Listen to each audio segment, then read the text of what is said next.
నమస్కారం. ఈరోజు ఉదయం మా ఇంట్లో ఈ అందరి పేర్లు చెప్పి టైం వేస్ట్ చేయదలుచుకోలేదమ్మా. ఈరోజు మా ఇంట్లో ఉదయం ఒక కేక్ కట్ చేయించాను. మా పాప అడిగింది, నాన్న ఈ ఇంట్లో మంది ఏం తీయాలా బర్త్డే అని. ఎవరిది కాదు కదా అని. అమ్మ, ఒక సూర్యుడి పుట్టినరోజు, ప్రపంచాన్ని వెలిగించే ఒక చంద్రుడి పుట్టినరోజు, ప్రపంచానికి తన ఖ్యాతితో తెలుగు వారిని చిరస్థాయిగా రాబోయే తరాలకు అందించిన ఒక మహోన్నత వ్యక్తి పుట్టినరోజు, ఒక నిజాయితీపరుడు పుట్టినరోజు, ఒక నీతివంతుడు పుట్టినరోజు, ఒక ధర్మాత్ముడు పుట్టినరోజు, తెలుగు ప్రజల కోసమే తన జీవితాన్ని అంకితం చేసిన మహానుభావుడు పుట్టినరోజు. 75 సంవత్సరాల కిందట నా శ్రీ వెంకటేశ్వర స్వామి ఆశీస్సులతో అమ్మనమ్మ కడుపును పుట్టిన ఓ ముద్ద బిడ్డ పుట్టినరోజు అమ్మ. ఆయన దేశానికి సేవ చేయడానికి వచ్చాడు.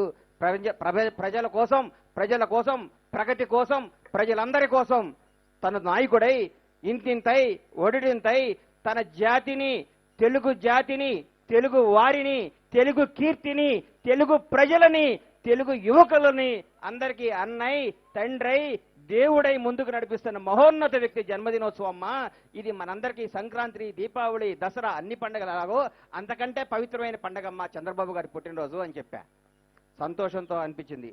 చంద్రబాబు నాయుడు గారు ఈరోజు అందరం ప్రతి పేపర్లో, ప్రతి యాడ్లు అబ్బా చంద్రబాబు గారు, అయ్యా చంద్రబాబు గారు తెగబోడుతున్నారు.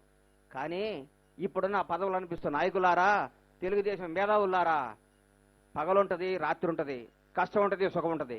కష్టం వచ్చినప్పుడు స్టాప్ బ్యాక్ లో మాయమైపోయి, సుఖం వచ్చినప్పుడు పక్క నుండి జెండా ఎలగరేసే నాయకులారా, ఇకనన్నా మారండి. చంద్రబాబు నాయుడు గారితో జీవితాంతం నడవండి. కష్టాలు రావచ్చు, సుఖాలు రావచ్చు, మంచి జరగవచ్చు, చెడు రావచ్చు. కష్టం వచ్చిందని భార్యని పిల్లల్ని వదిలేస్తామా? కష్టం వచ్చిందని అమ్మా నాన్న వదిలేస్తామా?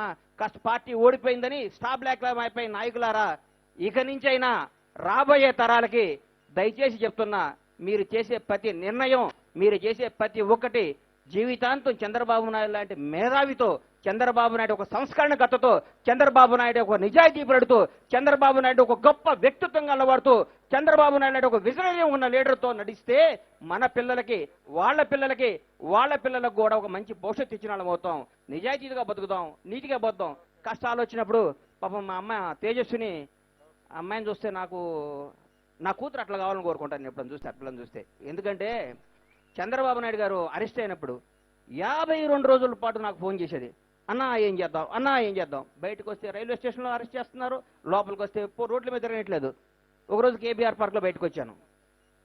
అందరూ ఇంట్లో దాంకుంటున్నారు, నలుగురిలో దాంకుంటున్నారు. అందరూ లోపల, బయటకు వస్తే తీసుకొచ్చి కొడతారేమన్న భయంతో బతుకుతున్న రోజుల్లో చంద్రబాబు నాయుడు గారు బయటకు వస్తాడు, రాష్ట్రాన్ని వెళ్తాడు, దేశాన్ని శాసిస్తాడని చెప్పే అదే జరుగుతుంది.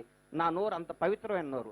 నేను అంత నిజాయితీగా ప్రేమిస్తే నేను ఎవరైనా ఫ్రెండ్షిప్ చేస్తే నిజాయితీగా ఫ్రెండ్షిప్ చేస్తా. కానీ అవసరం కోసం, అవకాశం కోసం మనిషిని పొగడి ముందు మాట్లాడి వెనక మాట్లాడే నైజం నా బ్లడ్ లో లేదని మీ అందరికీ చెప్తున్నా. నచ్చితే నచ్చినట్లు ఉండాలి, నచ్చకపోతే నచ్చిన విధంగా ఉండాలి. ఈ రోజు నేను చెప్తున్నా, చంద్రబాబు నాయుడు గారు గొప్పతనం కూడా చెప్తున్నా. ఆయన జైలుకి వెళ్ళినప్పుడు ఒక అద్భుతాలు జరిగినాయి. ఒక తెలుగు ప్రజలకి నారా భువనేశ్వర రూపాయన ఒక గొప్ప నాయకురాలను అందించాడు. ఆవిడ మాట్లాడుతున్న మాటలు, ఆవిడ ఇస్తున్న స్పీచ్లు చూస్తుంటే మా భువనకి ఒక 10 ఏళ్ల ముందు వస్తే ఇంక చాలా పెద్ద పొజిషన్లో ఉండేదా అనిపిస్తుంది. అంత ఆనందం వేస్తుంది. ఆవిడ కుప్పం ఆవిడ చేస్తున్న కార్యక్రమాలు కానీ, భారతదేశ గర్వించదగ్గ పొలిటికల్ లీడర్ కాబోతున్నాడు నారా లోకేష్ బాబు. ఎంత చేంజ్ అండి మనిషిలో, ఎంత ప్రవర్తన మార్పండి. ఒక వ్యక్తి ఇట్లా మారతాడా? అది చంద్రబాబు నాయుడు కొడుకే సాధ్యం, చంద్రబాబు నాయుడు పెంపకమే సాధ్యం, భువనేశ్వర్ గారి పెంపకమే సాధ్యం అనిపించింది. ఇలాంటి పుట్టినరోజున చంద్రబాబు నాయుడు ఇంకా ఎన్నో చూసుకోవాలి. మీ అందరికీ చెప్తున్నా, సచ్చినా బతికినా ఉన్నా లేకపోయినా చంద్రన్న మన నాయకుడు చంద్రబాబు, మన జాతి చంద్రబాబు జాతి, మన ఓటు చంద్రబాబుకే, మన కీర్తి చంద్రబాబుకే, మన శ్వాస చంద్రబాబుకే, మన ప్రాణం పోయే వరకు చంద్రబాబు నాయుడు శ్వాసిస్తూ చెప్పాలి.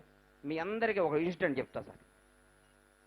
ప్రతి ఒక్కళ్ళు చంద్రబాబు నాయుడు సహాయం చేయడు, పట్టించుకోరు అని తెలిసినాడు, తెలియనాడు కొద్దిగా ఊతపోతాం సరదాగా. 2000లో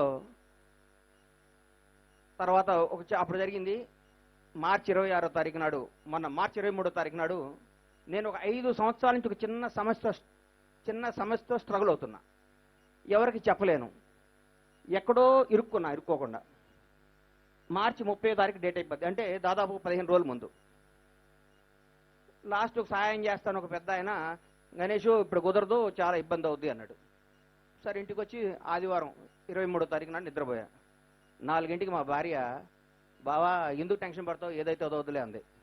అని ఒకసారి సార్ని అడగొచ్చు కదా అంది. సార్ని పోయి, ఇప్పుడు ఆయన ముఖ్యమంత్రి, ఆయన పోయి నేనేం అడిగాను చెప్పు అన్నా. ఒకసారి ట్రై చేయండి. నేను మా రాజగోపాల్కి ఫోన్ చేశా, అన్నా నేను సార్ని కలవాలి అని. రేపు వచ్చి విజయవాడ వచ్చి కలవు అన్నాడు. అరే రేపు పొద్దున కల్లా ప్రాణం పోద్దా, ఇవాళ కలవాలి అన్న. 15 నిమిషాల్లో ఫోన్ చేసి సార్ 6:30కి రమ్మన్నారని చెప్పారు. 6:30కి వెళ్ళాను. 7 o'clock సార్ బేగంపేట ఎయిర్పోర్ట్కి వెళ్తున్నారు. ఏం గణేష్ అన్నారు. సార్ ఇది సమస్య, ఇది ఇట్లా ఉంది, ఇట్లా ఇరుక్కుంది అంటే అని కారుకి వెళ్ళిపోయారు. ఆ కారు ఎక్కిన 1 minute 2 minutes నా మైండ్ బ్లాక్ అయిపోయింది. అనవసరంగా సార్ని అడిగానా అని. ఆయన జూబ్లీ చెక్ పోస్ట్కి వెళ్ళంగానే కాల్ చేసి, గణేష్ ఫలానా వ్యక్తికి చెప్పాను, ఆయన ఫాలో అవుతాడు అన్నాడు. రెండో రోజు 10ంటికల్లా నా సమస్య సాల్వ్ అయిపోయిందండి. 7 years నుంచి నేను సాల్వ్ చేసుకున్న సమస్య ఒక మాట, అది నమ్మకం, అది నిబద్ధత.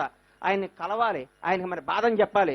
అందులో నిజాయితీ ఉందంటే ఆయన అవుట్ ఆఫ్ ది వే చేస్తాడంటాను. ఎందుకంటే గొప్ప నిదర్శనం ఏం కావాలని మీ అందరికీ చెప్తున్నా.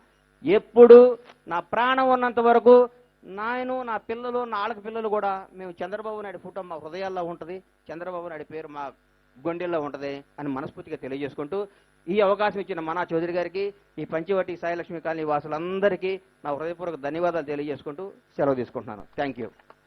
Thank you sir. Next Tejaswi గారిని మాట్లాడవలసిందిగా కోరుకుంటున్నాము.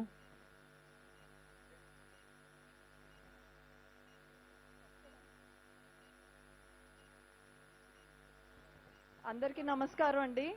గణేష్ అన్న మాట్లాడిన తర్వాత మాట్లాడడం అనేది చాలా పెద్ద టాస్క్.